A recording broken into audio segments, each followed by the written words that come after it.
สวัสดีค่ะสำหรับการพูดคุยเจาะลึกในวันนี้ถ้าถูกใจนะคะ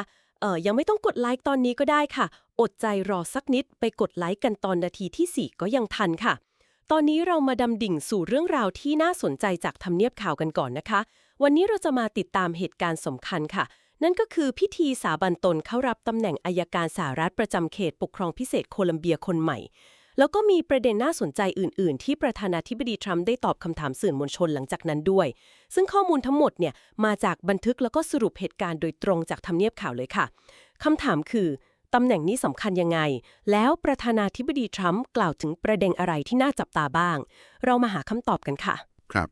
เริ่มต้นที่บุคคลสำคัญในงานนี้เลยนะครับก็คือเจนีนไพโรซึ่งได้รับการแต่งตั้งให้ดำรงตำแหน่งชั่วคราว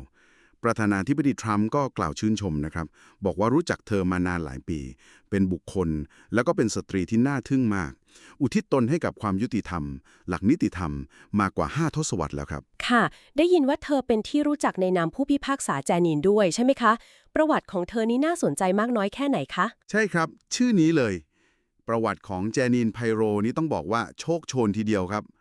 เริ่มตั้งแต่เป็นผู้ช่วยอัยการเขตตั้งแต่ปีคศ1975นู่นเลยครับ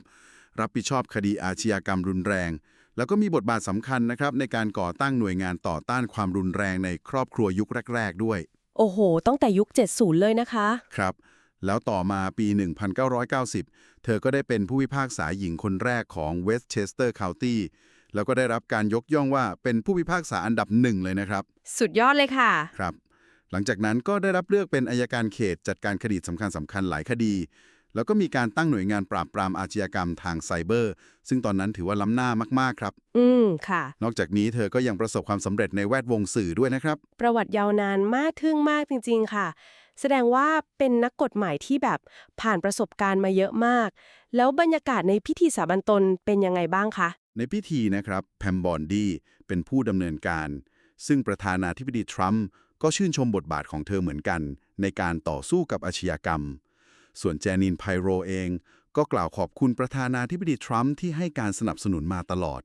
เธอย้ำถึงแรงบันดาลใจนะครับว่าต้องการนำความยุติธรรมมาสู่เหยื่อแล้วก็ประกาศจุดยืนชัดเจนเลยว่าจะไม่ทนต่อความเกลียดชังค่ะจะไม่มีความเมตตาต่ออาชญากรแล้วก็จะทำให้ดีซีกลับมาเป็นเมืองที่ส่องสว่างบนเนินเขาอีกครั้งครับโอ้โหเป็นคำประกาศที่หนักแน่นจริงๆค่ะน่าสนใจว่าหลังจากพิธีการที่ดูเข้มข้นแบบนี้แล้วประธานาธิบดีทรัมป์ได้ให้ความเห็นในประเด็นอื่นๆต่อไปยังไงบ้างคะครับก็มีหลายประเด็นสำคัญที่สื่อถามนะครับเริ่มจากเรื่องรัสเซียกับยูเครนประธานาธิบดีทรัมป์ก็แสดงความผิดหวั่นนะครับกับการสูญเสียชีวิตที่เกิดขึ้นระหว่างการเจรจาแล้วก็บอกว่าจะทราบท่าทีของประธานาธิบดีปูตินในไม่ช้าเขายังคงเชื่อนะครับว่าสงครามนี้จะไม่เกิดถ้าเขาเป็นประธานาธิบดีแต่ว่าณตอนนั้นเนี่ยเขาก็มุ่งมั่นที่จะยุติสงครามแล้วก็ยังไม่ได้ใช้มาตรการคว่ำบาตรใหม่เพราะว่ากังวลว่าจะกระทบกับข้อตกลงที่ใกล้จะสำเร็จนะครับอ๋อค่ะเข้าใจได้ค่ะ แล้วจากยุโรปมาที่ตะวันออกกลางบ้าง เรื่องอิหร่านล่ะคะ มีความเคลื่อนไหวอะไรน่าสนใจไหมคะ เรื่องอิหร่าน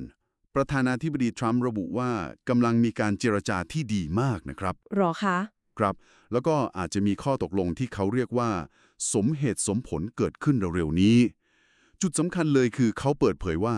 ได้เตือนนายกรัฐมนตรีเนทันยาฮูของอิสราเอลค่ะว่าอย่าทำอะไรที่อาจจะมาขัดขวางการเจรจานี้เพราะเขาต้องการข้อตกลงที่มันรัดกุมมีการตรวจสอบเข้มงวดแล้วก็ย้ำว่าไม่เชื่อใจใครครับดูเหมือนจะเน้นการเจรจาต่อรองที่เข้มข้นนะคะ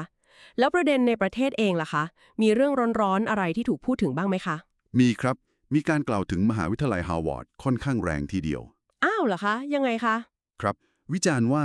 เป็นหายนะแล้วก็พูดถึงประเด็นการต่อต้านชาวยิวแล้วก็เสนอด้วยว่าให้นำเงินสนับสนุนเนี่ยไปให้โรงเรียนอาชีวะแทนโอ้โหครับนอกจากนี้ก็ยังแสดงความกังวลเรื่องสัดส่วนนักศึกษาต่างชาติที่สูงเกือบ 31% ค่ะ ต้องการให้มีการตรวจสอบรายชื่อแล้วก็จำกัดเพดานไว้ที่ประมาณ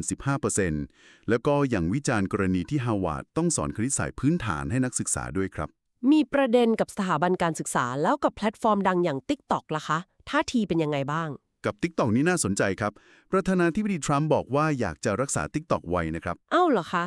ครับเพราะมองว่าดีกับเขามากช่วยให้เขาถึงกลุ่มคนรุ่นใหม่ได้ถึง 37% อืม แต่ก็ยอมรับนะครับว่าการจะทำอะไรกับ TikTok เนี่ยมันคงต้องได้รับการอนุมัติจากจีน ซึ่งก็ไม่ใช่เรื่องง่าย น่าสนใจมากค่ะ ทั้งเรื่องการแต่งตั้งบุคคล แล้วก็ความเห็นต่อประเด็นต่างๆ ทั้งในและต่างประเทศ มันดูเชื่อมโยงกันหรือมันสะท้อนภาพใหญ่อะไรให้เราเห็นบ้างคะ ครับผมว่าสิ่งที่น่าสนใจคือ การเลือกคนที่มีจุดยืนแข็งกร้าวอย่างเจนีนไพโรมาดูแลความเรียบร้อยในเมืองหลวงเนี่ยมันก็เกิดขึ้นควบคู่ไปกับการเดินเกมเจรจาต่อรอง ที่ดูซับซ้อนในเวทีโลกนะครับทั้งกับรัสเซีย อิหร่าน หรือแม้แต่ประเด็น TikTok ที่ก็ต้องพึ่งพาจีน ค่ะ มันสะท้อนแนวทางการบริหารที่เน้นทั้งการใช้คนที่ไว้ใจได้ในตำแหน่งสำคัญภายใน แล้วก็การเจรจาโดยตรงแบบไม่ประนีประนอมกับภายนอก